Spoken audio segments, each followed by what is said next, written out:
दृश्य नैमिषारण्य का यज्ञ स्थल। ऋषि शौनक और अन्य मुनि सूत जी के चरणों में बैठकर आगे की कथा सुनने के लिए निवेदन करते हैं।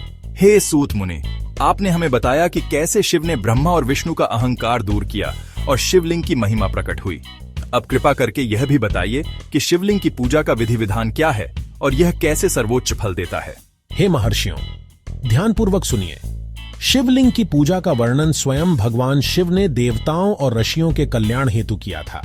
भगवान शिव ने कहा, हे मुनियों और देवताओं, प्रातःकाल स्नान कर शुद्ध होकर शिवलिंग का पूजन करो।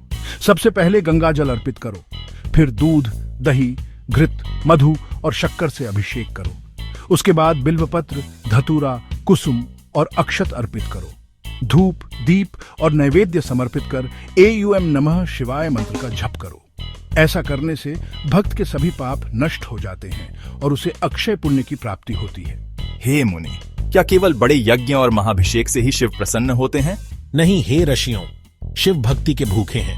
यदि कोई भक्त सच्चे मन से केवल एक बिल्व पत्र या एक जल की बूंद भी चढ़ा दे तो महादेव तत्काल प्रसन्न हो जाते हैं। शिव कहते हैं, भक्त के हृदय की पवित्रता ही सबसे बड़ा अर्पण है। हे सूत जी, कृपया यह भी बताइए कि शिव उपासना का फल क्या है। हे मुनिवर, जो भक्त श्रद्धा से शिवलिंग की पूजा करता है उसे धन, ऐश्वर्य और संतति की प्राप्ति होती है।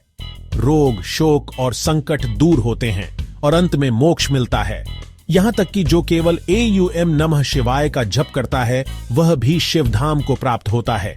धन्य है भगवान शिव, धन्य है शिव पुराण, जो हमें इतना सरल मार्ग दिखाता है। इस प्रकार हे ऋषियों, अध्याय 5 में मैंने आपको शिवलिंग पूजन की महिमा सुनाई। अब आगे मैं आपको शिव के विविध अवतारों और लीलाओं का वर्णन करूंगा। अध्याय 5 समाप्त।